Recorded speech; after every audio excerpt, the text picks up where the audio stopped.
Pretty Hate Machine is the debut album by American industrial rock band Nine Inch Nails, released October 20, 1989 on TVT Records. Pretty Hate Machine is compiled of reworked tracks from the Purest Feeling demo, as well as songs composed after its original recording. 3 singles were released from the album, the most successful being Head Like a Hole, which has become a staple in Nine Inch Nails' live performances. The album became one of the first independently released records to attain platinum certification.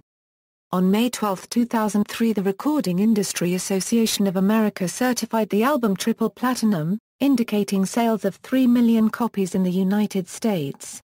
Although it was critically and commercially successful for an independent label, Trent Reznor feuded with TVT during its promotion. The album was out of print from 1997 to 2005, because of the much publicized disagreement between Reznor and the record label.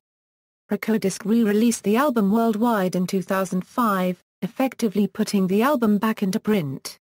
A remastered version was released on November 22, 2010.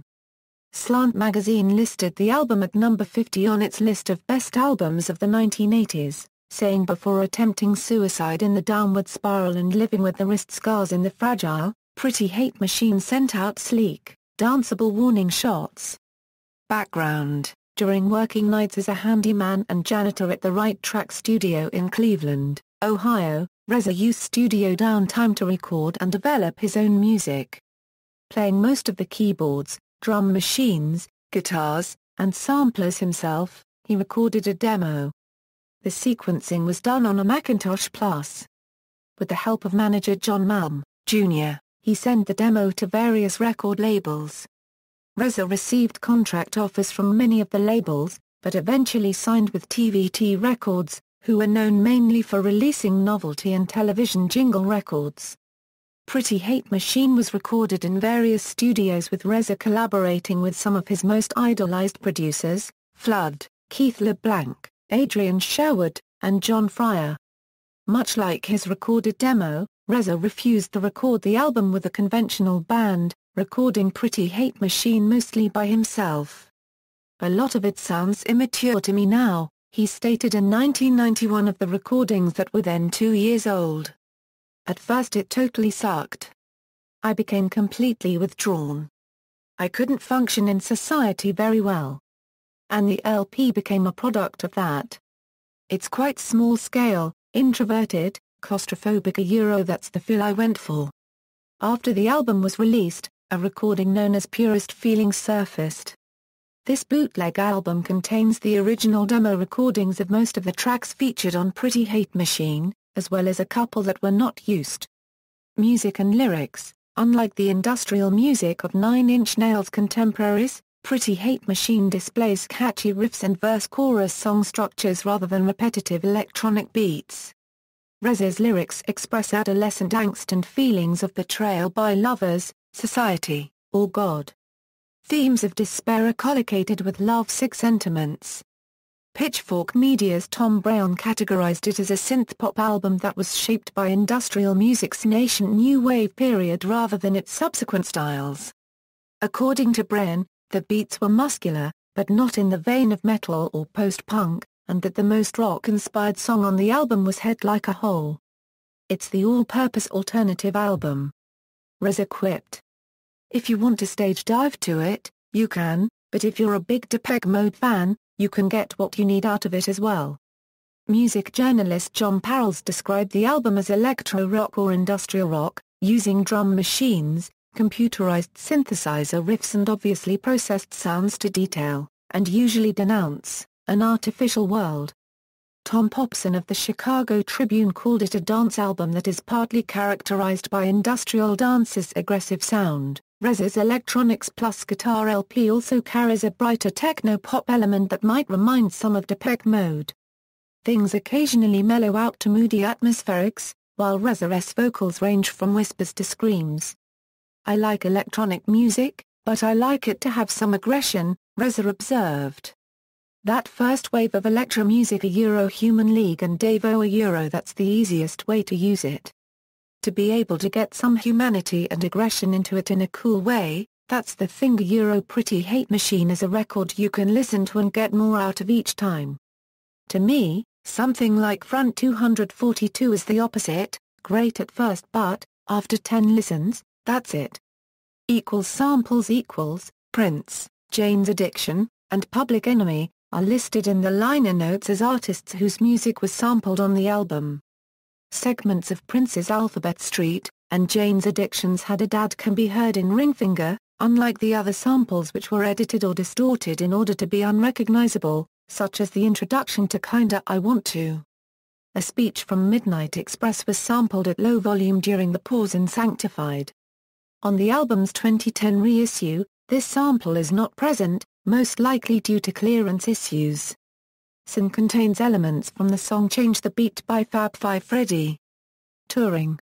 In 1990, Reza quickly formed a band, hiring guitarist and future Filter frontman Richard Patrick, and began the Pretty Hate Machine Tours series, in which they toured North America as an opening act for alternative rock artists such as Peter Murphy and the Jesus and Mary Chain.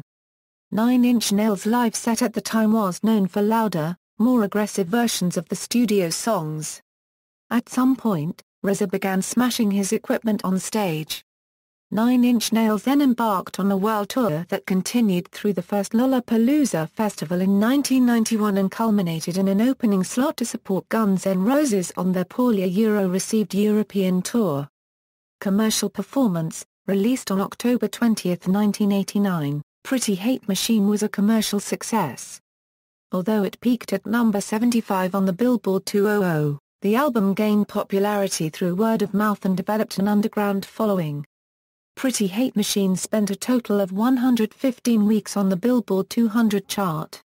The singles Down in It, Head Like a Hole, and Sin, received moderate radio airplay.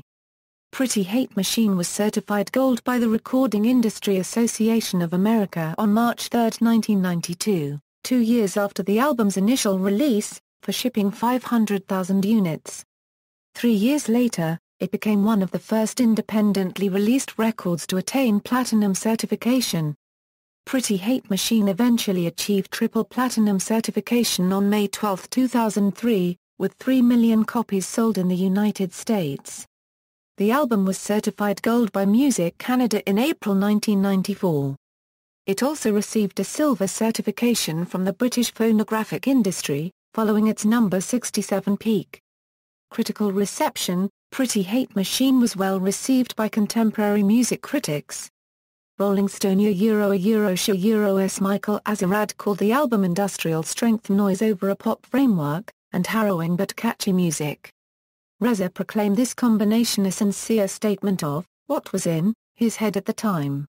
Robert Hilburn, writing in the Los Angeles Times, found Reza's dark obsession compelling. Q magazine said that he scans the spectrum of modern dance with a panoramic vision that is, both admirably adventurous and yet accessible. Select magazine's Neil Perry said that it is a flawed but listenable labor of loathing. In a less enthusiastic review for the New York Times, John Parles wrote that Pretty Hate Machine stays so close to the conventions established by Depeche Mode, Soft Soul and New Order that it could be a parody album. Mark Jenkins of The Washington Post called its songs competent but undistinctive stuff, and felt that the angry denunciations of songs such as Terrible Lie are overshadowed by the nursery rhyme chants of Down in It. Tom Popson of the Chicago Tribune wrote that the playing and production get points for introducing some variety to the industrial style, but the moments of soap on a rope singing tend to cancel them out.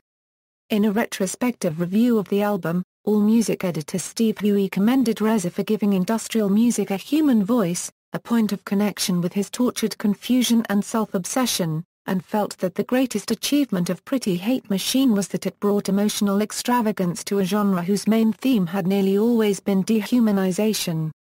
Upon its 2010 reissue, Will Hermes of Rolling Stone called it the first industrial singer-songwriter album, and commended the sound produced by Flood and Keith LeBlanc, whom he said taught Reza a lot. Cal Ryan of the AV Club felt that the album remains the work of an artist just discovering his voice, and said that 20 years later, it does an unregistered trademark T warrant repeat listens like its successors. he found some of its synth and sampled sounds to still be dated after the album's remastering and Rez's lyrics mopey and silly. In his review for Blender, journalist Chuck Palahniuk said that the album seemed like the first honest piece of music I ever heard.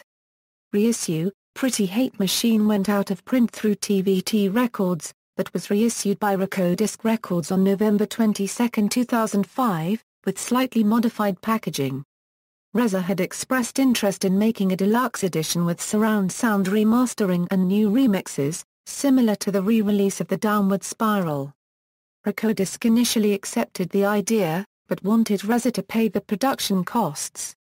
On March 29, 2010, the recording rights of Pretty Hate Machine were acquired by the Bicycle Music Company, and on October 22, 2010, Reza announced that a remastered edition of the album would be released the following month.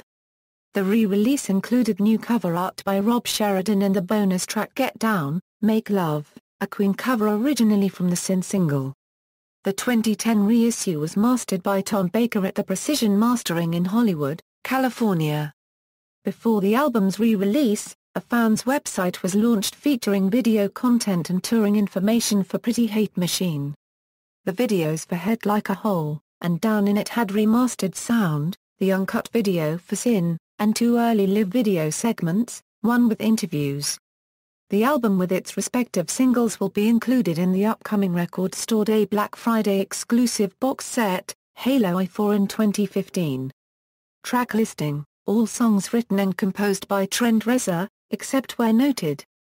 Personnel. Charts. Certifications. Notes. References: Nathan Brackett, Christian Horde. The New Rolling Stone Album Guide, completely revised and updated 4th edition. Simon & Schuster. ISBN 0-7432-0169-8. External links: Pretty Hate Machine at Discogs, Halo 2 at nincollector.com, Pretty Hate Machine fan listing.